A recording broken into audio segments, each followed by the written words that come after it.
আগামীকাল অর্থাৎ 22শে অগস্ট ডেটটা খুবই ইম্পর্টেন্ট ক্রিপ্টো মার্কেট এবং তার সাথে গ্লোবাল ইকোনমিক মার্কেটের জন্য, কারণ কালকেই হতে চলেছে জ্যাকসন হোল ইকোনমিক সিম্পোজিয়াম, যেখানে বেশ কিছু ইকোনমিক ডেভেলপমেন্ট এবং তার সাথে ইকোনমিক ডাটা সম্পর্কে আলোচনা করা হবে। এক্স্যাক্টলি কি হবে, exactly Jackson Hole economic symposium জিনিসটা কি, এর কি ধরনের এফেক্ট আমরা দেখতে পেতে পারি ক্রিপ্টো মার্কেট তথা গ্লোবাল ইকোনমিক মার্কেটের উপর, সেই সাথেই বাইন্যান্সের বিটকয়েনের টেকার বাই সেল রেশিও একটা খুব ইম্পর্টেন্ট সিগন্যাল শো করছে, সেটা এক্স্যাক্টলি কি। তো বন্ধুরা, আজকে খুব ইম্পর্টেন্ট একখানা গ্লোবাল ইকোনমিক ডেটা সম্পর্কে আপনাদের সামনে আলোচনা করব, যার সাথে বিটকয়েনেরও অ্যানালিসিস থাকছে এবং ইন ফিউচার কি হওয়ার চান্স আছে, যার উপর বেস করে আপনাদের এখন কি করা উচিত, সেল করা উচিত, প্যানিক সেলিং করা উচিত নাকি কয়েনগুলোকে হোল্ড করা উচিত, এই সম্পর্কে বলবো। তো অবশ্যই কমপ্লিট ভিডিওটাকে দেখুন, একটু স্কিপ করবেন না। ভিডিওটি দেখার পর ভালো লাগলে অবশ্যই ভিডিওটিকে লাইক করে দিন, চ্যানেলটিকে সাবস্ক্রাইব করে দিন, যাতে করে এই ধরনের কন্টেন্ট আপনারা ডেলি পেয়ে যান। অবশ্যই প্রতিটি ভিডিওর নিচে ডেসক্রিপশনে আমাদের টেলিগ্রাম চ্যানেলের লিঙ্ক দেওয়া আছে, সেখান থেকে জয়েন হয়ে যাবেন।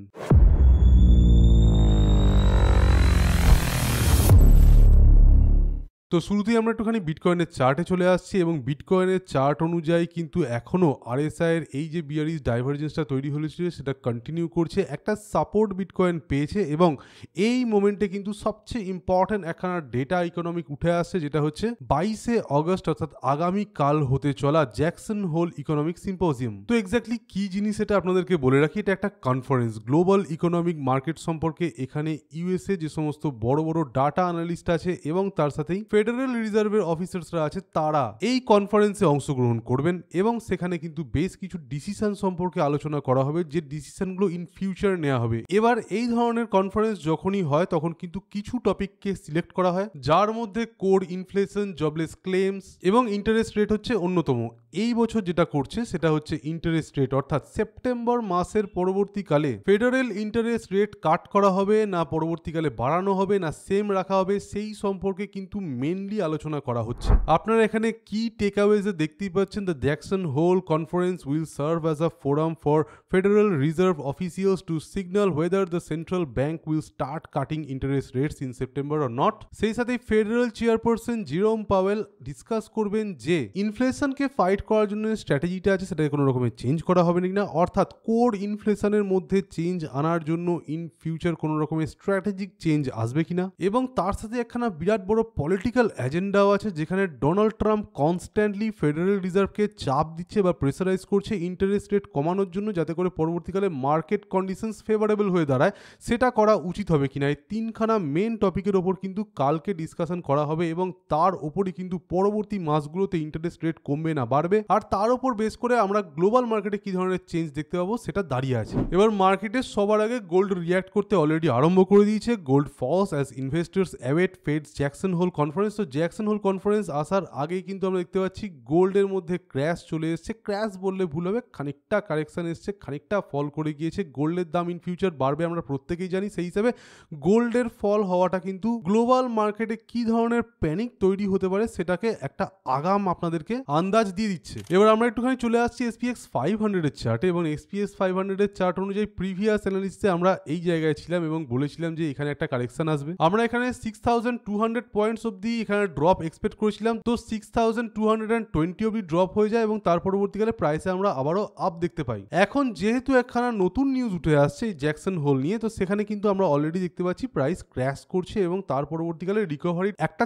চান্স তৈরি হয়ে যাচ্ছে, যদিও এই রিকভারিটা না টেকার চান্সই ম্যাক্সিমাম আছে, কারণ পরবর্তীকালে কি হতে পারে এবং বড় অ্যানালিস্টরা কি মনে করছে আপনাদেরকে বলি। তো গ্লোবাল ইকোনমিক অ্যানালিস্ট যারা রয়েছেন তারা কিন্তু মনে করছেন যে কোনো রকমের পজিটিভ নিউজ কিন্তু আসবে না এবং ম্যাক্সিমাম চান্স আছে যে সিমিলার ইন্টারেস্ট রেট রাখার, অথবা ইন্টারেস্ট রেট যে পরবর্তীকালে আরো বাড়তে পারে সেই সম্পর্কেই হয়তো জেরোম পাওয়েল বলবেন এবং সেই সাথে কোর ইনফ্লেশন কিভাবে ইকোনমির জন্য খারাপ হচ্ছে সেটা সম্পর্কে আরো ধারণা দেবেন এবং ওটাকে কমানোর জন্য যে ইন্টারেস্ট রেট ইন ফিউচার বাড়ানো উচিত সেই সম্পর্কে কিন্তু একটা আগাম সতর্কবার্তা দিতে পারেন। এবার সেটা যদি হয় তাহলে অবশ্যই মার্কেট ক্র্যাশ করতে পারে ইনিশিয়ালি। এবার আমরা যেটা মনে করছি আপনাদেরকে একদম ক্লিয়ারলি বলে রাখছি, SPX 500 বলুন অথবা বিটকয়েনের চার্ট বলুন, আমাদের অনুযায়ী কিন্তু একটা বেসিক জিনিস আছে, সেটা হচ্ছে হচ্ছে যে আলটিমেটলি মার্কেট বাড়বে এবং তার আগে অবধি একটা সলিড সাপোর্টের কাছাকাছি এসে দাঁড়াবে। বিটকয়েনের চার্টে যদি আমরা চলে আসি তাহলে বিটকয়েনের চার্ট এখনো অবধি যথেষ্ট বিয়ারিশ আছে এবং বিটকয়েনের মধ্যে বিয়ারিশ ডাইভারজেন্সটা এখনো অবধি কাজ করছে।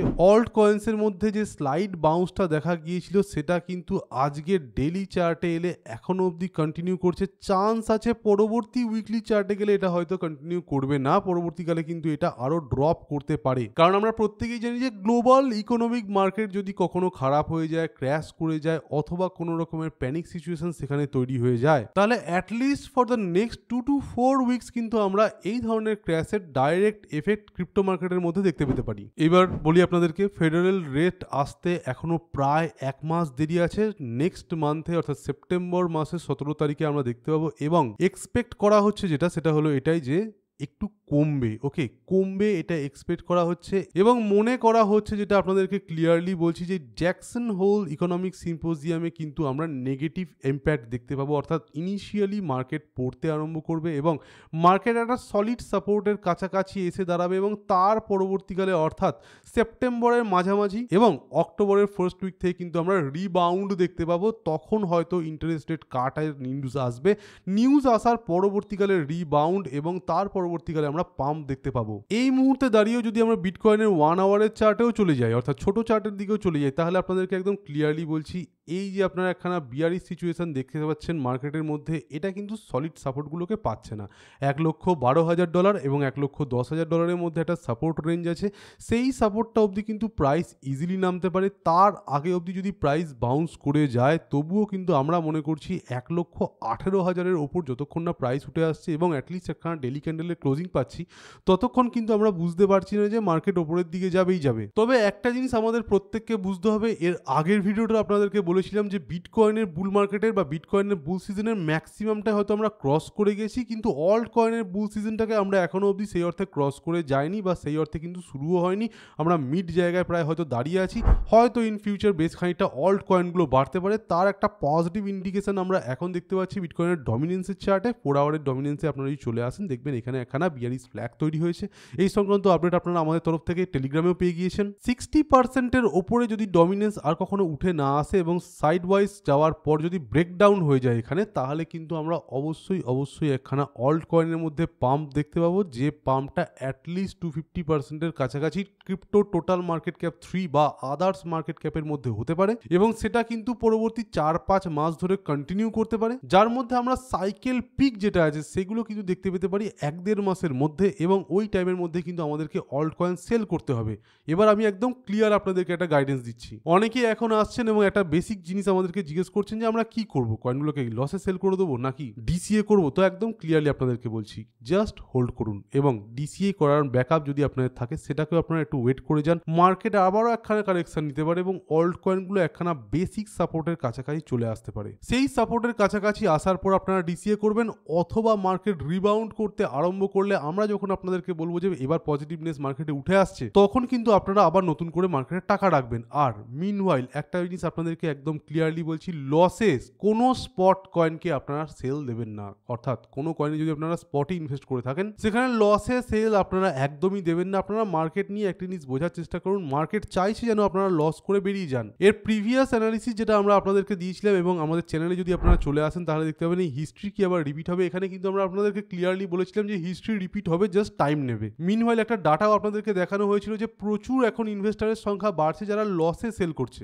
রিসেন্ট আর একটা খুব ইম্পর্টেন্ট ডাটা আপনাদেরকে দেখায়, যেটা হচ্ছে বিটকয়েনের টেকার বাই সেল রেশিও। এটা বাইন্যান্সের তরফ থেকে প্রকাশিত হয়েছে এবং এখানে আপনারা ক্লিয়ারলি দেখতে পাচ্ছেন যে যখনই মার্কেটের মধ্যে কোনো পজিটিভ ইন্ডিকেশন বা পজিটিভ মোমেন্টাম ক্রিয়েট হয়, তখন আমরা এইরকম একখানা টেকার বাই সেল রেশিওর মধ্যে ব্যাপক হারে ড্রপ দেখতে পাই। এই ড্রপটা কিন্তু আবার সিগনিফিকেন্ট একখানা নাম্বার, অর্থাৎ 0.95 এর কাছাকাছি চলে এসছে। এই ধরনের ইন্ডিকেশন এক্স্যাক্ট ওয়েতে কাজ করে না। এমন নয় যে কাল থেকেই মার্কেট পাম্প হয়ে যাবে, একটু সময় নেবে, কিন্তু তার পরবর্তীকালে কনসলিডেশন এবং একখানা লোয়ার সাইড লিকুইডিটি গ্র্যাব করার পরে কিন্তু আলটিমেটলি মার্কেট পাম্প করবে এবং ম্যাক্সিমাম চান্স থাকবে বিটকয়েন যখন এর পরবর্তীকালে সাইড ওয়াইজ যাবে আর তার পরবর্তীকালে একটু ওপরের দিকে যাওয়ার আরম্ভ করবে তখন কিন্তু আমরা অল্ট কয়েনে হ্যাভক ডমিনেন্সের সাথে পাম্প দেখতে পাবো। তাই এখন আপনারা মার্কেটের মধ্যে যে পেইনফুল কন্ডিশন দেখতে পাচ্ছেন সেটা কিন্তু একবার ওভারটেক করে গেলেই আমাদের অনুযায়ী কিন্তু অল্ট কয়েন আপনাদেরকে একটা পজিটিভ রিটার্ন দিয়ে যাবে, এবং সেটা এই বছরের শেষে অথবা পরের বছরের স্টার্টিং এর দিকে কিন্তু হয়ে যাবে বলে আমাদের ধারণা। তাই স্পটে কেনা কোনো কয়েনকে আপনারা কিন্তু বেঁচে যাবেন না, সেটা যে কোনো অল্ট কয়েনই হোক না কেন। এবার একখানা ব্যাপার, যারা ফিউচারে ট্রেড নিয়েছেন, আবারও বলছি ফিউচার ট্রেডের স্টপ লস যারা রাখেননি এবং এমন কোনো কয়েন কিনেছেন যে কয়েনটা অলরেডি পাম্প হয়ে গিয়েছে, সেই সমস্ত কয়েনের দিকে নজর রাখুন। চাইলে আপনারা এসএল রাখতে পারেন অথবা আপনারা ডিসিএ করার জন্য তৈরি থাকুন। যারা এমন কোনো কয়েনকে নিয়েছেন যে কয়েনটা অলরেডি অনেকটা পড়ে গিয়েছে, প্রায় সাপোর্টের কাছাকাছি আছে, এখন হয়তো একটু ড্রপ করছে, আপনার 20%, 30% কি 50% যাই লস যাক না কেন, আপনারা ওয়েট করে যান, লিকুইডিটিটাকে একখানে ইম্পর্টেন্ট লেভেল অফ সাপোর্টের নিচে নিয়ে আসুন এবং তারপর জাস্ট ওয়েট করুন। মার্কেট কিন্তু রিবাউন্ড করবে। ফিউচার মার্কেট অনেক সময় খারাপ হয়ে যায়, তখন কিন্তু আমাদেরকে টাকা হোল্ড করে রাখতে হয়, ওখানে টাকাটা আটকে থাকে, তার পরবর্তীকালে কিন্তু পজিটিভই আমরা রিটার্ন পাই। এবার কিছু কয়েন আছে যেগুলো কিন্তু অলরেডি খুব পজিটিভিটি শো করছে, যার মধ্যে একখানা কয়েন হচ্ছে চেন লিঙ্ক কয়েন। আমাদের মতে এই বুল মার্কেটে চেন লিঙ্ক 100% এটার অল টাইম হাইকে ব্রেক করবে এবং ব্যাপক হারে পাম্প করবে। চেন লিঙ্কের ব্যাপক বাইং প্রাইস একখানা আমরা পেরিয়ে এসেছি, এবং এখন যদি কেউ মনে করেন চেন লিঙ্ক কিনবেন, তাহলে একটা কাজ আপনারা করতে পারেন, $21 কি $22 একখানা অর্ডার লাগিয়ে রাখতে পারেন। মার্কেট যদি কখনো নেগেটিভ হয়ে যায়, চেন লিঙ্ক যদি ওই জায়গায় নেমে যায়, তাহলে আপনারা সেই জায়গায় বাই করতে পারবেন। $21 আর $18 এই দুটো প্রাইসের মধ্যে আপনারা ফার্স্ট বাই আর সেকেন্ড বাই লাগিয়ে রাখতে পারেন। $18 যাওয়ার চান্স কম আছে, তবে $21 ইজিলি যেতে পারে। বাকি প্রত্যেকটা অল্ট কয়েনের মধ্যেই যে ক্র্যাশটা এখনো আমরা দেখতে পাই, সেটা কন্টিনিউ করতে পারে, এবং এটাকে নিয়ে কিন্তু আপনারা বিচলিত হবেন না বা ভয় পাবেন না। একটু জাস্ট কিছুদিন সবুর করুন, আপনারা কিন্তু মার্কেট থেকে পজিটিভ রিটার্ন পাবেন বলেই আমাদের ধারণা। তো এই ছিল একটা ইম্পর্টেন্ট ভিডিও, যেখানে বেশ কিছু গ্লোবাল ইকোনমিক ডাটা সম্পর্কে আলোচনা করলাম, এবং তার সাথে বিটকয়েন এবং অল্ট কয়েনের সিজনের পরবর্তীকালে কি ধরনের চেঞ্জ আসতে পারে, মার্কেট ফার্স্টের দিকে ডাউন যেতে পারে, তারপর আপ যেতে পারে, সেই সম্পর্কে বললাম। তো অবশ্যই ভিডিওটি ভালো লেগে থাকলে লাইক করতে ভুলবেন না, চ্যানেলটিকে সাবস্ক্রাইব করে দিন এই ধরনের কন্টেন্ট ডেলি পাওয়ার জন্য, আর কমেন্ট বক্সে আপনার মতামত জানান, এবং তার সাথেই নিচে ডেসক্রিপশনে দেওয়া লিঙ্ক থেকে আমাদের টেলিগ্রাম চ্যানেলে জয়েন হয়ে যান। জ্যাকসন হোল কনফারেন্সে কি বিষয়ে আলোচনা হলো, কি ধরনের ব্যাপারে আমরা জানতে পারছি, সেই বিষয়ে কিন্তু আমরা আপনাদেরকে টেলিগ্রামে জানিয়ে দেবো। তাই টেলিগ্রামে কিন্তু আপনারা জয়েন হতে একদম ভুলবেন না। তো আজকের মধ্যে এখানেই। Thank you for watching our video. Stay safe, happy investing, by.